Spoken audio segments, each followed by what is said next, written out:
I'm Alice. And I'm Neil. Okay, Alice, I've got something for you here. Question. Yeah. You ready? Mm-hmm. What is the Mexican version of One Direction? No idea. Juan Direction. Oh. Get it? Very good. Juan Direction, you know? Yes, I get it. Never mind. Can you guess what the subject of today's show is instead? Is it bad jokes? Oh, come on, that was a good little gag. Yes, the subject of today's show is what makes us laugh. And in this context, to get something, for example, a gag or joke, means to understand it. We all like to laugh. Well, not you, Alice, apparently, but most of us do.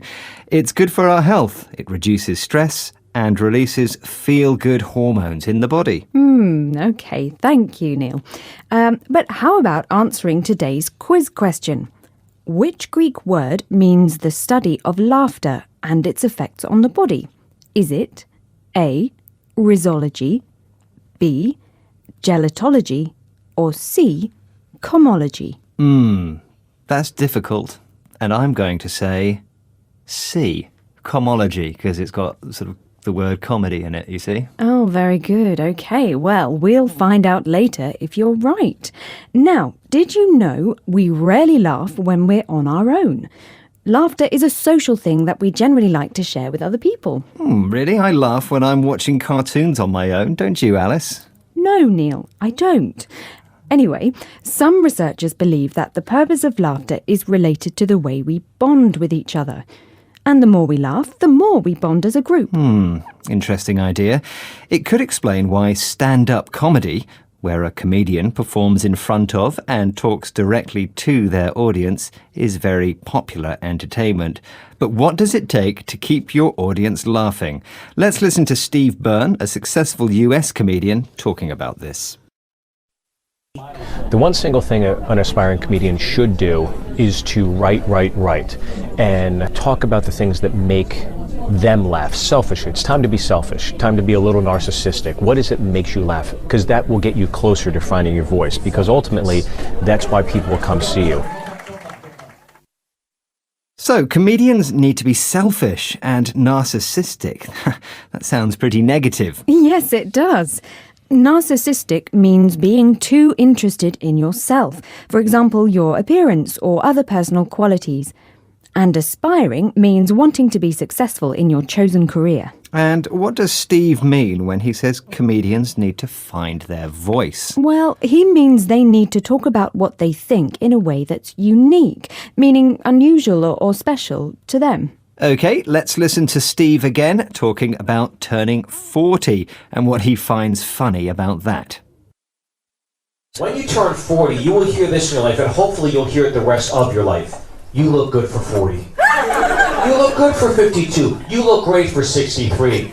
You never hear that when you're young. You never hear, you look good for 19. You think there's going to be some secret potion or some magic shortcut to it all. It's writing and getting up on stage. It takes a lot of perseverance, and it's such a competitive occupation. You know, you just got to outwork everybody. Well, we heard Steve making his audience laugh there, and by the way, Alice, you look fantastic for 40. That's not funny, Neil. I'm only 39 and you know it. Anyway, moving on. Steve says there's no magic potion or shortcut to success. You have to work hard. It doesn't happen by itself. And perseverance means to keep on trying to achieve something even when it's difficult. He says you have to outwork everybody, which means to work harder than everybody else. Steve certainly doesn't make comedy sound much fun, does he? No. In fact, some people say there's a connection between depression and comedy, that comedians can be introverted and depressive. Is that right? Introverts are generally quiet people who are more interested in their own thoughts and feelings than in spending time with other people. Yes, you'd think that most comedians would be extroverts, people who are lively and enjoy the company of others. OK, I think it's time for the answer to our quiz question, Neil. I asked, which Greek word means the study of laughter and its effects on the body? Is it A, rhisology, B, gelotology, or C, comology? Yes, I said C, cohomology, which I think I'm beginning to regret now. Yes, well, indeed. Sorry, I'm afraid that's the wrong answer. It's actually B, gelatology, which comes from the Greek word gelos, meaning laughter. Okay, you can stop sniggering now, Alice, and just tell us today's words once again. All right then, here they are. Get something. For example, a joke. Gag. Stand-up comedy. Narcissistic. Aspiring. Unique. Perseverance. Outwork. Introverts. Extroverts. Well, that just about brings us to the end of today's 6-Minute English. See you next time. Goodbye. Bye-bye. 6-Minute English. From BBC Learning English. Hello and welcome to 6-Minute English. I'm Neil and joining me today is Rob. Hello. So, Rob, what's the most dangerous thing you've ever chosen to do? Tricky question. I've done many risky things, but probably the most risky thing is bungee jumping in New Zealand. Oh, wow, bungee jumping. You'd never catch me doing that. Did you enjoy it? Not really, no, I won't do it again. Okay, well, today our topic is risk and how different people react to different levels of risk in different ways. For example, would you be happy to be in a driverless car? Absolutely not. No, I don't trust anybody's driving, even a computer. So, no, I wouldn't go in a driverless car. Okay, I won't offer you a lift. Driverless cars are the topic of today's quiz. The question is, when was the first driverless car demonstrated on a public road? Was it A, the 1970s, B, the 1950s, or C, the 1920s? Well, I think they're quite modern, so I'm going to say 1970s. Okay, well, we'll find out if you're right at the end of the programme. Joe Cable is an associate professor of psychology at the University of Pennsylvania. In a recent BBC Science programme, All in the Mind, he talked about the psychology of risk and whether there was anything physically in our brains that could predict how much risk we are prepared to accept. Here he is, first talking about a number of different ways people see risk. How many different types does he describe? Some people are quite risk averse and really don't want to take any decisions where there's risk involved at all, whereas others are fairly risk tolerant and in some cases even risk seeking. So they seek out decisions that have an aspect of risk to them. How many different types of people did he mention when it comes to attitudes to risk? Well, there were 3. The first group was those who are risk averse. If you are averse to something, you're against it. You don't like it. So risk-averse people don't like to take risks. The second group are those who are risk tolerant. If you are tolerant of something, you accept it, you don't mind it, it's not a problem for you. So someone who is risk tolerant is not worried by an element of risk in what they choose to do. The third group he mentioned are those who are risk-seeking. If you seek something, you actively look for it. You try to find it. So risk seekers are those who enjoy risk and want to take risks in their life.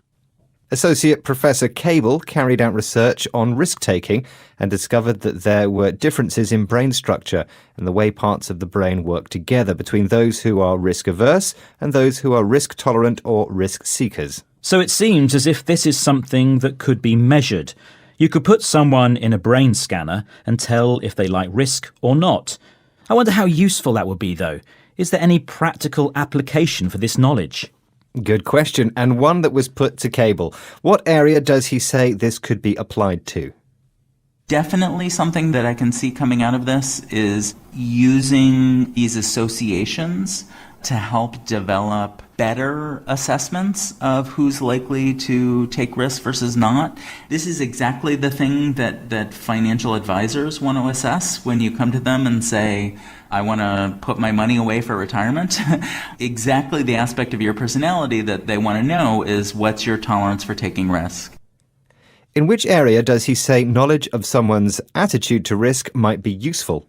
Financial planning. He says that financial advisors, who are people that give advice on what to do with our money, would find this information very useful.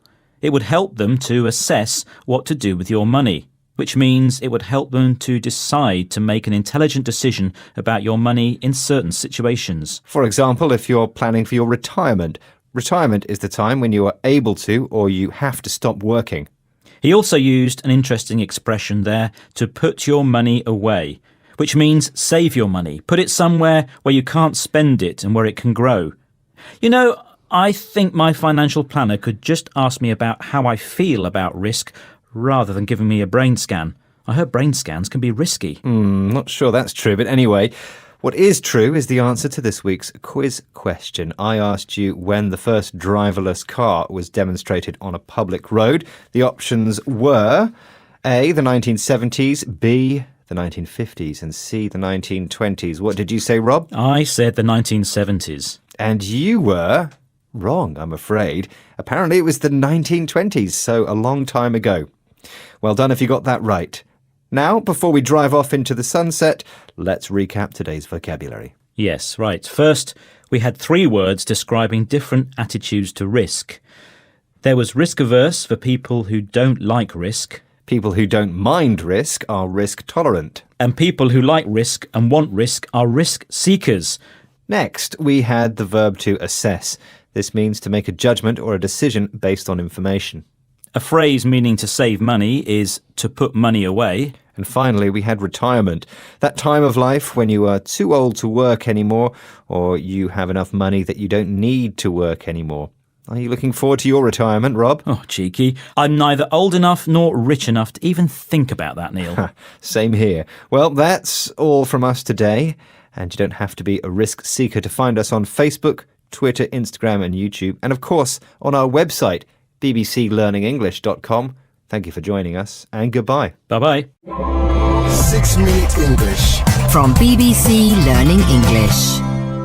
Hello and welcome to 6 Minute English. I'm Neil. And I'm Alice. So, Alice, how did you spend Saturday night? Curled up on the sofa with a good book. You? Oh, I went out on the town, met some friends, had a few drinks, then went on to a party. Well, that illustrates the difference between us. You're an extrovert, and I'm not. And where we are on the spectrum between introvert and extrovert is the subject of today's show. So, would you call yourself an introvert, Alice? No, I'm an ambivert, which means a mixture of introvert and extrovert. Well, whichever you are, Alice, staying in on your own on a Saturday night is pretty boring. Not to me. And you shouldn't be so judgmental, Neil. You're reflecting the general view that people seem to have these days, that being an introvert is somehow less valuable than being an extrovert. Introverts have many valuable qualities. They're reflective, that means thoughtful, and have inner resources. In other words, they don't rely on other people to enjoy themselves. OK, well, if you're feeling reflective at the moment, how about answering today's quiz question? OK. Can you tell me who first used the term extrovert? Was it A, Sigmund Freud, B, Friedrich Nietzsche, or C, Carl Jung? I think the answer is C, Carl Jung. Well, we'll find out if you got the answer right or not later in the show. But before we get there, let's listen to Lisa Kanzig, researcher and associate dean for William Smith College, New York State, telling us a bit more about what being an introvert typically means. Introverts are people of any age who really get their energy from within themselves and who often have sort of a running dialogue in their head going on, thinking before they're talking, like to have a little more time to think through things before they're commenting on them or answering a question, need some time to recharge their batteries by being by themselves and enjoy having alone time. Lisa Kanzig there, who says that introverts think about what they're going to say before they say it. Do you do that, Neil? Nope. You should try it sometime. Now, Lisa also talks about the different ways people recharge their batteries. Introverts tend to need time alone to regain their strength and energy when they're feeling drained or very tired, whereas extroverts often prefer to recharge by being with other people. So introverts create their energy internally, from within themselves, and extroverts recharge from being with other people. Exactly. But in some situations, for example at school or in the workplace, things can be made suitable for extroverts. Extroverts typically love being with others, in a big class or an open-plan office, where there's a lot going on. They enjoy the external stimulation, but introverts can find these big, noisy environments uncomfortable. I can see that, and these days people are wild about group work and brainstorming. Job ads frequently ask if you are a people person, a team player, and so on. That's right. Introverts like to work alone or in small groups and need a quieter space to perform well. Let's listen now to Dr. Peter Aloka, a researcher and psychologist in Kenya. He's been working with introvert teenage mothers in Bondo who are returning to school after having their babies. And schools are being asked to develop new strategies to support their learning. Introverts might find it easier working in groups, but with smaller groups, and they work in pairs with extroverts. The teachers should design a classroom for all the students to contribute. Wherever teacher is teaching a question in class, let them allow for wait time for students to process the information before answering the question, just for people to think through the question. Thinking, pairing, and sharing. Those three strategies will help the introverts to speak out. Dr. Peter Aloka is talking about some very clever pairing there. If you put two introverts together, they might not say anything. An extrovert is likely to talk, but won't intimidate or overpower their introvert partner as much as a large group would. So the idea is that with fewer people in a small group or a pair, the introvert will have enough time and space to express their ideas. And because their ideas have been thought through or carefully considered, their contribution is likely to be worth waiting for. So, think, pair, share. I like that. OK, so I think it's time to share the answer to today's quiz question. I asked, who first used the term extrovert? Was it A. Sigmund Freud, B. Friedrich Nietzsche, or C. Carl Jung? I said Carl Jung. And you were right, Alice. So thinking things through really works. Introvert and extrovert are the two basic personality types according to the theories of the 20th century Swiss psychiatrist Carl Jung. According to these theories, an introvert is a person whose interest lies with their own feelings and thoughts, in contrast to an extrovert whose interest lies with other people and the outside world. OK, now let's hear the words we learned today.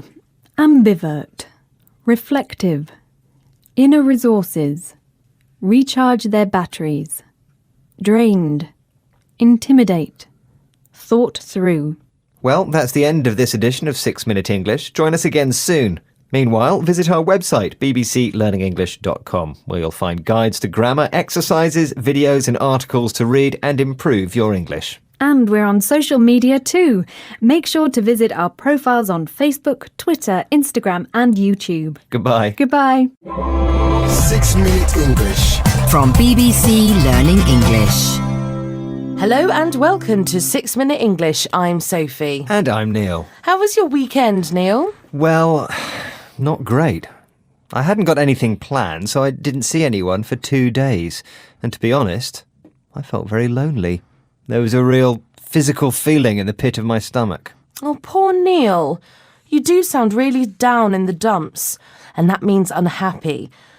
Well, the subject of today's show is loneliness, and loneliness is sometimes described as a social pain, a pain that tells us that we're isolated or lacking contact with others, which motivates us to seek out companionship. I had no idea that feeling lonely had a biological explanation. How does being sociable help us as a species then, Sophie? It's all about cooperation or working together to get something done. For example, finding food. Well, I suppose I cooperated with the pizza delivery guy for a shared outcome. You paid him and he gave you the pizza?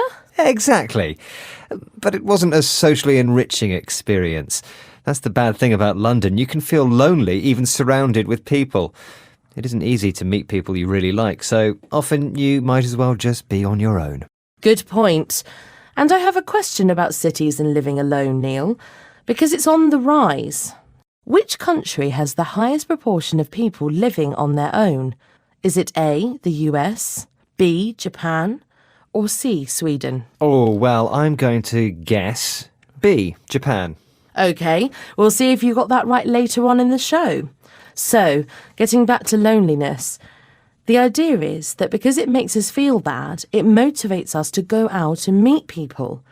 Some people are more likely to feel lonely than others because our genes play a role in this tendency. I wonder if I inherited loneliness genes. I don't know, Neil, but while in some situations being lonely may be a good thing because it encourages you to be sociable, in other situations it may be useful to tolerate or put up with loneliness. Let's listen to Professor Dorrit Boomsma at Vrije University in Amsterdam talking about this. So the intriguing question is, why do genes that influence loneliness still exist? And one explanation is that probably they do not only have negative effects in some situations, it is an advantage to be able to tolerate high levels of loneliness, and that is why the genes are maintained in the population. So, inheriting genes for loneliness might not be a bad thing. Why is that, Neil? Because it means you can tolerate being alone for a long time without feeling bad. Well, that's an intriguing or very interesting idea. But it shows that you probably don't have those genes, Neil, because you did feel bad at the weekend. That's true. And actually, that was despite spending a lot of time on Facebook. And that's a form of social contact. But does all the tweeting, messaging and chatting online that we do make us lonelier because we're getting out less and meeting fewer people? Or do virtual connections stop us from feeling lonely? Those are intriguing questions. Let's listen to Professor Eric Klinenberg, sociologist at New York University and author of a book about living alone. He talks about this. We just don't have great research showing that we are significantly more lonely or isolated today than we were 10 or 20 or 30 years ago, which means that critics who say that Facebook or the internet or whatever device you carry with you is making you lonelier and more miserable, they just don't have that much evidence to back it up. So there isn't enough evidence to back up or support the claim that social media is making us feel lonelier. No, there isn't. OK, now before I give you the answer to today's quiz question, Neil, did you know that loneliness is contagious? Oh, you mean you can catch it from someone like a cold? Yes, there are environmental factors involved in loneliness too. For example, if somebody you talk to every day is always unfriendly towards you, this makes you statistically more likely to be negative in your interactions with somebody else. Well, let's try and stay friendly towards each other then, Sophie. You can start by telling me whether I got today's quiz question right. OK, I asked, which country has the highest proportion of people living on their own? Is it A, the US, B, Japan, or C, Sweden? And I said Japan. This is the wrong answer, I'm afraid. It's actually C, Sweden. Nearly half of all Swedish households are single occupancy, or for one person. Living alone in Sweden is arguably the norm because it's so easy. There are many affordable single occupancy apartments, and young Swedes can expect to move into their own apartment once they graduate high school. OK, now let's hear the words we learned today again, Sophie. Yes, OK. They are down in the dumps, loneliness, isolated, cooperation, tolerate, intriguing, back up, contagious, single occupancy. Well, that's the end of this edition of 6 Minute English. Join us again soon. Meanwhile, visit our website, bbclearningenglish.com, where you'll find guides to grammar, exercises, videos and articles to read and improve your English. Bye. Bye-bye.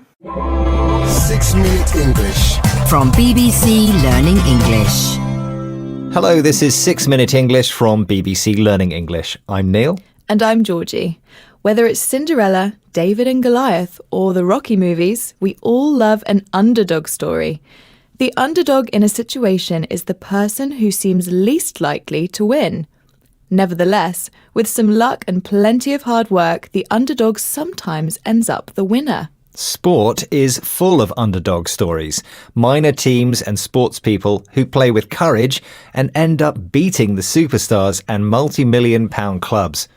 But if you were given a choice between your team being the favourite to win or being the underdog, it's pretty obvious you'd want to be the favourite, right? Well, yes, being the favourite gives a team confidence, but maybe the fact that no one expects the underdog to win is actually an advantage which could help them to a surprise victory. In this programme, we'll be hearing about an underdog football club doing just that. And as usual, we'll be learning some useful new vocabulary too. Great, but first I have a question for you, Georgie. One of the biggest underdog stories in sports history happened in the 2015-16 English football season, when a little-known club beat top clubs like Manchester City and Liverpool, overcoming odds of 5,000 to 1 to win the Premier League. But which club was it? A. Charlton Athletic, B. Leicester City, or C. Crystal Palace? I'll guess it was Crystal Palace. OK, Georgie, I'll reveal the correct answer at the end of the programme. The English Football Premier League is a good place to find underdogs. Each season, the 3 best clubs in the second league are promoted up, while the 3 weakest Premier League clubs are relegated down. One club that knows all about relegation is Luton Town FC. In 2009, Luton Town were relegated entirely from the English League. Slowly their fortunes improved, however, and they've now become the first English team to progress from non-league to the Premier League. Here's Luton fan Alex talking about his team's chances to BBC radio programme Mental Muscle. But some of these elite Premier League clubs will look down their nose at us and just think we shouldn't be there, and we are there on merit, and we've just got to prove it this season. So we are the underdog, certainly financially, but on the pitch, I don't think we will be. Alex thinks some of the rich Premier League clubs look down their noses at Luton. If you look down your nose at someone, you think you're better than them. But underdogs Luton have done better than expected, even beating some of the big clubs like Newcastle United. The question is how? Is there something about being the underdog that improves a team's chances of winning? To answer that, sports psychologist Gillian Cook spoke to BBC radio programme Mental Muscle. So you could find that when the newly promoted team comes up, they've got high confidence because they've just come from a season of winning. So they've got the belief that they can do it.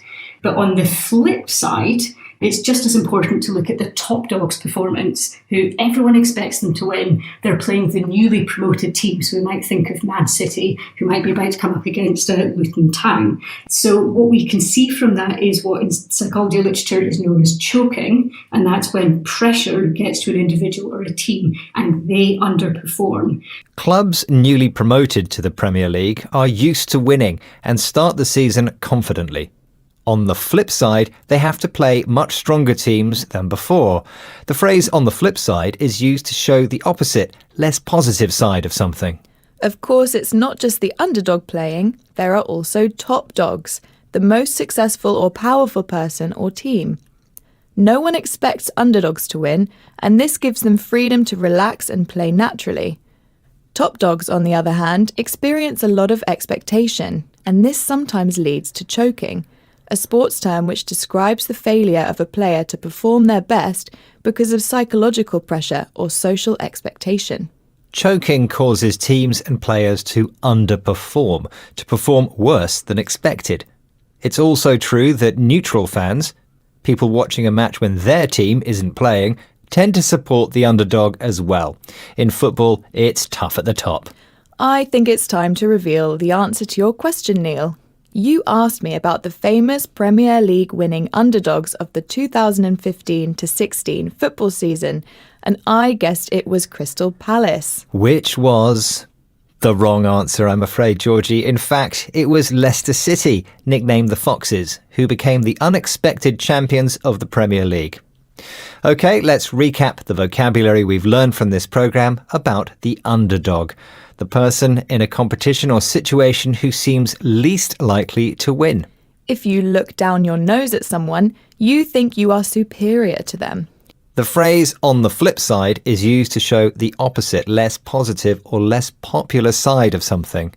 The top dog is an informal way of saying the most successful or powerful person in a group. In sports, choking happens when a player or team fail to perform their best because of psychological pressure or social expectation. And finally, the verb to underperform means to perform worse than expected. Once again, our 6 minutes are up. Remember to join us again next time for more topical discussion and useful vocabulary here at 6 Minute English. Goodbye for now. Bye. 6 Minute English. From BBC Learning English.